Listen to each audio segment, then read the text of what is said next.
Hello दोस्तों, स्वागत है आपका आज के इस वीडियो में। आज डेट है 4 जनवरी 2024, दिन वीरवार, और आज हमारा 30 डेज ट्रेडिंग चैलेंज का चौथा दिन है। तो चलिए देखते हैं आज हमने क्या क्या ट्रेड लिए और क्या हमारा प्रॉफिट एंड लॉस रहा। इससे पहले जो लोग हमारे चैनल पे नए हैं, मैं उन लोगों को बता दूं कि हमने हमारे चैनल पे एक 30 डेज़ का ट्रेडिंग चैलेंज स्टार्ट किया हुआ है, जिसके अंदर हम लोग हमारी ट्रेडिंग साइकोलॉजी के ऊपर काम करने वाले हैं। बेसिकली इस चैलेंज के अंदर कुछ एक रूल्स बनाए हम लोगों ने। ये वो रूल्स हैं जिनको हम लोग इस 30 डेज़ के ट्रेडिंग चैलेंज के दौरान फॉलो करने वाले हैं। तो इस चैलेंज का मेन पर्पज़ ही अपने आप को एक डिसिप्लिन ट्रेडर बनाना है। इस पूरे चैलेंज के दौरान हम लोग प्रॉफिट एंड लॉस पे ज़्यादा फोकस नहीं करने वाले हैं। हमारा फोकस सिर्फ इस चीज़ पर रहेगा कि हम लोग जो ये हमारे रूल्स हैं इनको अच्छे तरीके से फॉलो कर पाएँ, जो कि हम पिछले 3 दिन से फॉलो करते हुए आ रहे हैं। और आज भी चौथे दिन पे हम लोगों ने इन रूल्स को फॉलो किया। तो जो लोग हमारी ट्रेडिंग प्रोग्रेस को ट्रैक करना चाहते हैं वो लोग मेरे चैनल को सब्सक्राइब भी कर सकते हैं। तो चलिए देखते हैं हम लोगों ने क्या क्या ट्रेड लिया और क्या प्रॉफिट एंड लॉस रहा। तो आज हमने 3 ट्रेड्स किए, जैसा कि हमारे रूल्स में मेंशन है कि हम लोग मैक्सिमम 3 ट्रेड्स ही लेंगे पर डे पे। आज हमने 3 ट्रेड लिए और आप देखेंगे कि आज हमने तीनों ट्रेड जो है ना 10:05 तक हम लोगों ने तीनों ट्रेड ले लिए। जो हमारा फर्स्ट ट्रेड था वो हमने लगभग 9:26 पे पहला ट्रेड लिया 21,600 का पी 39.25 पे, और हमने ये 9:38 पे हमारा ये स्टॉप लॉस हिट हो गया। सेकंड ट्रेड हमारा था कॉल ऑप्शन 21,600 का कॉल ऑप्शन, जो कि हमने तुरंत जैसे ही हम लोगों ने एग्जिट किया, हमारा एग्जिट हुआ तो हमने कॉल ऑप्शन बाय कर लिया, 41 में बाय किया, और इसका हमारा 10 मिनट के बाद 31 का हमारा स्टॉप लॉस हिट हो गया। और थर्ड ट्रेड हम लोगों ने लिया था 10:05 पे, जो कि आप देखेंगे कि हम लोगों ने 3 बजे तक होल्ड किया। 10:05 पे हम लोगों ने बाय किया था और 3:02 तक हम लोगों ने होल्ड किया। तो चलिए चार्ट पे चल के देखते हैं हम लोगों ने कहाँ पे ट्रेड लिया और कहाँ पे हमारा स्टॉप लॉस हिट हुआ या कहाँ पे हम लोगों ने एग्जिट किया। निफ्टी के चार्ट पे चलते हैं। 9:26, ये निफ्टी का 5 मिनट का चार्ट है। 9:26 यानी कि इस कैंडल पे मैंने कहीं पे पुट ऑप्शन बाय किया, इस वाली कैंडल पे। इससे पहली कैंडल जब ये मतलब यहाँ पे ये ज़्यादा ऊपर को इसने मूव नहीं दिया, तो इस वाली कैंडल पे जैसे ही ये हल्का फुल्का नीचे आने लगा तो मैंने इस कैंडल पे मैंने पुट ऑप्शन बाय किया, ये एज्यूम करते हुए कि 2 दिन से मार्केट नीचे आ रहा है तो मार्केट दोबारा नीचे और नीचे जा सकता है, दोबारा से सेम लेवल को मतलब अचीव कर सकता है, सेम लेवल पे जा सकता है। इस वजह से मैंने यहाँ पे फिर पुट ऑप्शन बाय किया। लेकिन 9:38 यानी कि इस कैंडल पे जब मार्केट ये ऊपर यहाँ पे जब इसने हाई बनाया हुआ तो उस पॉइंट के आसपास मेरा स्टॉप लॉस हिट हो गया, जो कि 29 रुपीज़ का स्टॉप लॉस था मेरा। आप लोग देखेंगे कि मेरा यहाँ पे 26 रुपये पे सेल हुआ है। दोस्तों एक प्रॉब्लम ये भी है, मैंने जीटीडी ऑर्डर लगाया था यहाँ पे, आप देखेंगे ये देखिए जैसे मैं 39 पे बाय हुआ मेरा, मैंने 69 का मेरा टारगेट हिट लगा दिया और 29.5 पे मेरा जीटीडी ऑर्डर लगा दिया, स्टॉप लॉस ऑर्डर लगा दिया मैंने कि 29 मेरा सेल हो जाए। लेकिन दोस्तों यहाँ पे हुआ क्या, जैसे ही प्राइस 29 के आसपास आया ना तो उसने तेजी से मूव दिया यहाँ पे, जिसकी वजह से मेरा ऑर्डर तो मार्केट में प्लेस हो गया, लेकिन 29.5 पे तो ट्रिगर प्राइस था, लेकिन 29 पे इसका सेलिंग प्राइस था। लेकिन हुआ क्या, मार्केट 29 पे आते ही जल्दी से 28 या 27 चला गया, जिसकी वजह से मेरा मार्केट में तो ऑर्डर लग गया लेकिन ये सेल नहीं हुआ। ये तो सिर्फ ये ऑर्डर से मैं यहाँ पे दिखा रहा था कि हाँ भाई ऑर्डर प्लेस हो गया ओपन ऑर्डर के अंदर। जब मैंने देखा कि भाई ये तो सेल नहीं हुआ है तो मैंने खुद इसे मॉडिफाई करके इसको मार्केट प्लेस में मैंने सेल किया, जिससे कि थोड़ा सा हमारा जो लॉस पर ट्रेड का 500 रुपये का रहता है तो इसमें लगभग 600 रुपये कुछ पैसे का, कुछ 600 समथिंग का हमारा लॉस हुआ। तो जीटीडी ऑर्डर में थोड़ा ये प्रॉब्लम है। दूसरा ट्रेड हम लोगों ने जैसे ही दोस्तों ये यहाँ से इसने हमें क्योंकि रिवर्स दिखाया, हमने सोचा था कि पुट ऑप्शन बाय किया था, ये सोच के कि मार्केट नीचे रहेगा, लेकिन जैसे इसने रिवर्सल दिखाया कि भाई नहीं ये तो कॉल साइड मतलब ऊपर की तरफ जा रहा है निफ्टी, तो हमने सेम 9:38 कैंडल पे, इसी कैंडल पे मैंने दोबारा से कॉल ऑप्शन बाय किया 9:38 पे ही, और 9:48 पे 10 मिनट पे हमारा जो ये वाला हमारा ये कैंडल था, तो जब ये रिवर्स गया यहाँ पे इस वाली कैंडल के हमने हाई पे बाय किया होगा ये, और जैसे ये लो बनाया यहाँ पे हमारा स्टॉप लॉस हिट हो गया सेकंड ट्रेड का भी।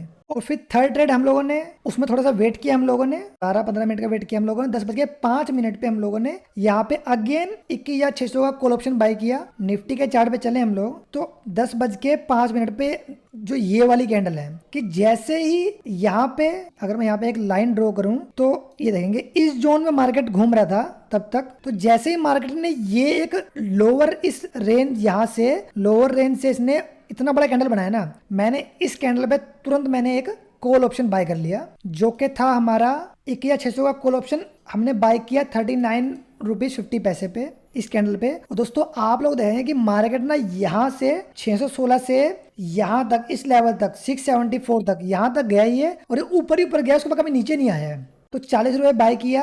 बाय करने के तुरंत बाद हम लोगों ने जीटीडी ऑर्डर लगा दिया इसका। मैंने इसको लगभग 71 में मैंने सेलिंग ऑर्डर लगाया था इसका, और 31.40 एक्चुअली मैंने इसको मॉडिफाई किया। स्टार्टिंग में मैंने 70 रुपये का टारगेट ऑर्डर लगाया था और 30 रुपीज़ का हमारा स्टॉप लॉस ऑर्डर। दोस्तों आप देखेंगे कि मार्केट इसके बाद ऊपर ही ऊपर गया, और अगर मैं ऑप्शन का चार्ट खोलूँ 21,600 का सी, आप देखेंगे कि 10:05 पे इस कैंडल के बाद यहाँ पे इसके बाद मार्केट डायरेक्टली ऊपर गया, और इसने एक बार के लिए हाई बनाया 63 रुपीज का, लगभग इसका 63 रुपीज का हाई बनाया इसने। मतलब 1:2 ये हमें प्रॉफिट दे रहा था, लेकिन क्योंकि जैसा कि हमारे रूल्स में है कि हम लोग 1:3 का रिस्क रिवॉर्ड फॉलो करेंगे, तो मैंने वेट किया, इसलिए हम लोगों ने स्ट्रेट से एग्जिट नहीं किया और हम लोगों ने वेट किया। और मार्केट जो है फिर इसी रेंज में यहाँ से लगभग 40 रुपए के ऊपर ही ऊपर 40 से लेकर 60 रुपए के बीच में घूमता रहा ये। और अगेन 10:05 पे ट्रेड लेने के बाद ये लगभग एक बार 12:30 के आसपास इसने लगभग एक बार 68, दोस्तों 68 रुपीज का इसने अगेन हाई बनाया। आप ये देखिए सिर्फ 2 पॉइंट से इसने हमारा 1:3 का रिस्क रिवॉर्ड जो है वो मिस कर दिया। लेकिन क्योंकि जैसा कि हम लोगों ने प्लान किया है कि हम लोग 30 डेज के दौरान पे हम लोग स्ट्रिक्टली फॉलो करने वाले हैं हमारे रिस्क रिवॉर्ड को, हमारे ट्रेडिंग रूल्स को, तो उसी चीज के लिए हम लोगों ने यहाँ पे भी मतलब हम लोगों ने प्रॉफिट बुक नहीं किया। सिर्फ 2 पॉइंट ही कम थे, स्टिल हम लोगों ने प्रॉफिट बुक नहीं किया, और हम लोगों ने वेट किया कि मार्केट 1:3 दे हमें, तभी हम लोग हमारा प्रॉफिट बुक करेंगे। लेकिन उसके बाद मार्केट अगेन रिवर्स किया, और फिर ये अगेन 50 से लेकर 60 के बीच में रोटेट करता रहा। और जब मार्केट यहाँ पे लगभग 3 बजे के आसपास, जब मार्केट 3 बज गए ना, तो मुझे लगा कि ना अब मतलब अब बहुत टाइम हो चुका है, ऑलरेडी मार्केट क्लोज होने वाला है, अब 3 बजे के बाद क्या ही मूवमेंट आएगा।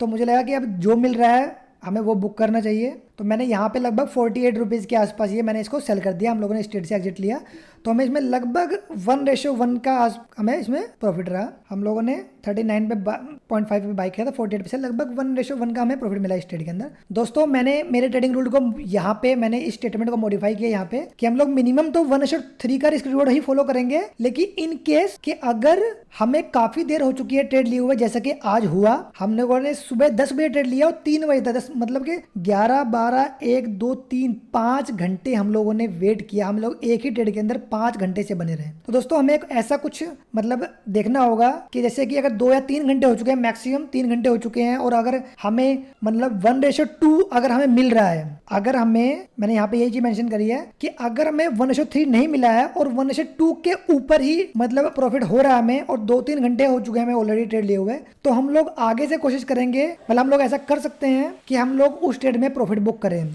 क्योंकि आप लोग जानते ही हैं कि अगर ऑप्शन बाइंग कर रहे हैं और अगर 2-3 घंटे से हम लोगों ने ट्रेड होल्ड कर रखा है और मार्केट अगर सिर्फ साइडवेज ही हो जाए, तो उस केस में भी हमारा स्टॉप लॉस हिट हो जाता है, प्रीमियम की वैल्यू कम हो जाती है। तो इस रूल्स को मैंने यहाँ पे स्टेटमेंट को मॉडिफाई किया है कि हम लोग मिनिमम 1:3 ही फॉलो करेंगे। लेकिन अगर ऐसा कोई सिनेरियो बन रहा है कि हमें 3 घंटे हो चुके हैं ट्रेड लिए हुए और प्रॉफिट जो है हमारा वो 1:2 और 1:3 के बीच में ही घूम रहा है, या फिर ऐसा कुछ है कि भाई मार्केट खत्म होने वाला है, कि भाई 3 बज चुके हैं, अब मार्केट बंद होने वाला है, प्रॉफिट हमारा 1:2 1:3 के बीच में घूम रहा है, तो हम लोग कोशिश करेंगे कि हम लोग हमारा प्रॉफिट बुक कर लें। तो अगर हम लोग प्रॉफिट एंड लॉस स्टेटमेंट की तरफ चलें, तो आज हम लोगों ने 690 रुपीज़ का लॉस बुक किया, क्योंकि शुरू के 2 ट्रेड में हमारा लॉस था, तो लगभग 1100 रुपये के आसपास उसमें लॉस हुआ हमें। और फिर तीसरे ट्रेड में हमें क्योंकि लगभग 1:1 लगभग मतलब 1:0.9 के आसपास का हमें प्रॉफिट हुआ। हम लोगों ने लगभग 9 पॉइंट के आसपास बुक किए, तो ओवरऑल हमें इतने का लॉस हुआ। तो ये हमारा आज का प्रॉफिट एंड लॉस रहा। तो आज हमारे लिए अच्छी चीज़ क्या रही कि हम लोगों ने हमारे ट्रेडिंग रूल्स को कम्प्लीटली फॉलो किया। और आज हमने सीखा क्या, आज हमारी लर्निंग ये रही कि एक तो दोस्तों आप देखेंगे कि मैंने शुरू के 10 बजे तक ही मैंने तीनों ट्रेड ले लिए। तीसरा ट्रेड तो मेरा सही था, लेकिन जो ये वाले 2 ट्रेड थे, पहला ट्रेड भी अगर मैंने ले लिया है, चलो मतलब जो भी सोचते हो मैंने लिया, लेकिन जो सेकंड ट्रेड है ना, मुझे वो तुरंत उसी टाइम नहीं लेना चाहिए था। हम लोग करेंगे ये आगे से, हम लोग अगर हम लोग 10 बजे से तक अगर हम लोग कोई ट्रेड ले लेते हैं ना, 10 बजे से पहले कोई एक ट्रेड ले लिया हमने, कि मुझे ऐसा लगता है कि हमें ये करना चाहिए कि अगर मैंने कोई ट्रेड 10:30 से पहले ले लिया ना, तो जो मेरा सेकंड ट्रेड होगा ना, वो कम से कम मैं उसके 1 घंटे बाद या फिर मतलब 11:30 या 12 के बाद ही लूँ, या उसके आसपास, तुरंत इमीडिएटली, मतलब 10:30 से पहले ना मोर देन 1 ट्रेड मुझे लेना ही नहीं है। ज़्यादा से ज़्यादा एक ट्रेड, सेकंड ट्रेड अगर मैं ले रहा हूँ तो वो मैं 11 या 11:30 बजे के बाद ही लूँ। तो लगातार ये 2 ट्रेड जो इकट्ठे ट्रेड किए, ये नहीं करना है मुझे 10:30 से पहले। तो ये चीज़ मैं ट्राई करूँगा कि आगे से मैं इस चीज़ को इम्प्लीमेंट करूँ। तो अब हम मिलेंगे अगले वीडियो में। Bye bye.